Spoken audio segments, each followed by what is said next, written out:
Hello मेरे प्यारे दोस्तों, आज हम बात करते हैं सिफेलोस्पोरिन एंटीबायोटिक के बारे में। Cephalosporin are beta lactam antibiotics और antimicrobial used to manage a wide range of infection from gram negative and gram positive bacteria. The 5th generation of cephalosporin are useful against skin infection, resistance bacteria, magnetinic and other infections. Cephalosporin include first generation drug cefazolin and cephalexin, second generation drug cefuroxime and cefoxitin, third generation drugs and fourth generation drug as well as fifth generation drug are mentioned in this slide.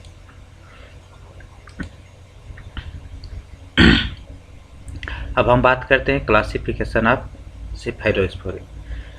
सबसे पहले हम देखते हैं first generation cephalosporin, second generation cephalosporin and third generation cephalosporin as well as fourth generation cephalosporin and anti MRSA cephalosporin, साइड्रोसिफेलोस्पोरिन।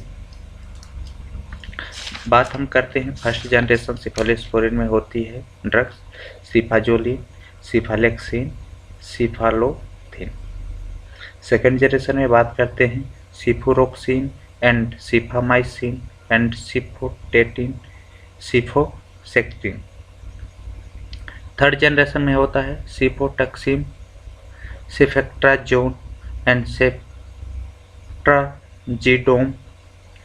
सेफिक्जिम as well as fourth generation cephalosporin, cefepime and सिफाफिरो।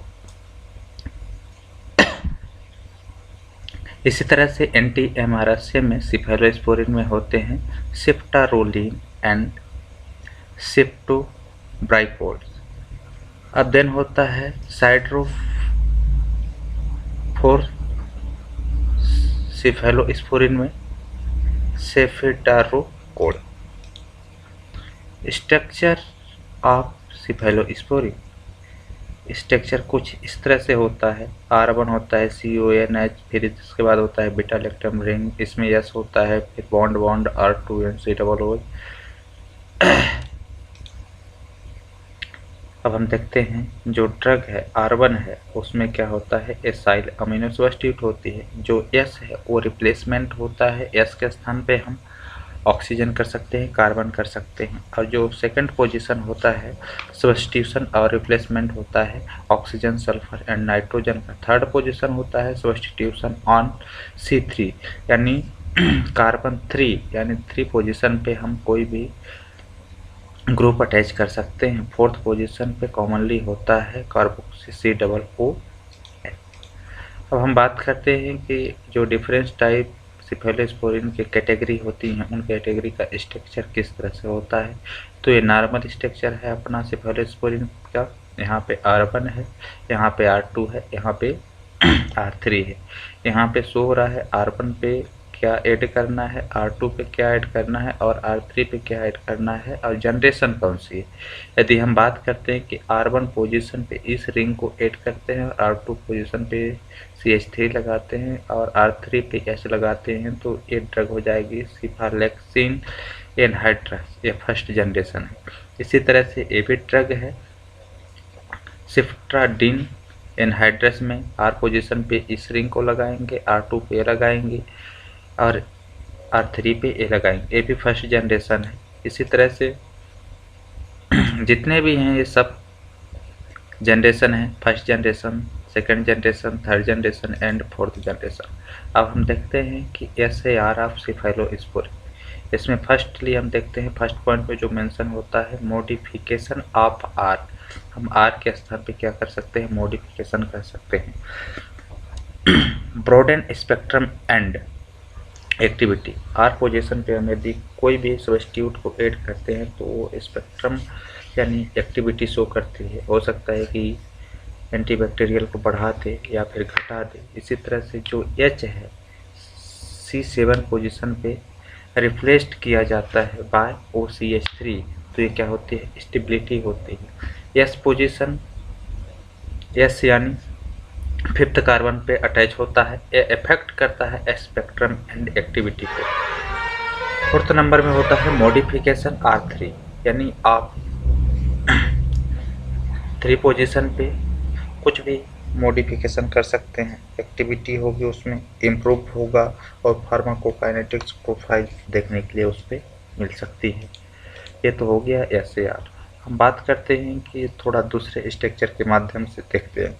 यदि यहाँ पे जो R4 है, इसमें क्या होता है, the introduction of a benzene ring और अ nitrogen containing heterocyclic ring on the same side as the main ring at the C7 expand antibacterial effect।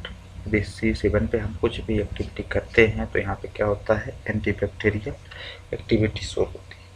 इसी तरह से हम बात करते हैं इसमें कि the activity increase and duration of action can be extended with the principle of bioelectronic by replacing S with oxygen और CH2। पेज पर हम यहाँ पे देखते हैं कि when R1 is oxygen, the carboxyl group can form an internal salt with the amino group at C3 position पे होते हैं।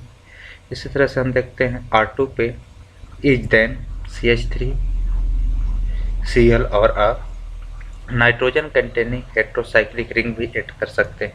It can improve the pharmacokinetic property. यहाँ पे हमें देखने फार्माकोकाइनेटिक प्रॉपर्टी शो होती है।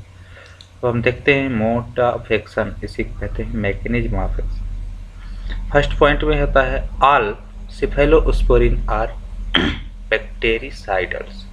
क्या होते हैं, बैक्टेरिसाइडल्स होते हैं। दूसरा, mechanism of action same as penicillin inhibit cell wall synthesis in a manner similar to penicillin, bind to different protein than those which bind penicillin PBP first and PBP 3।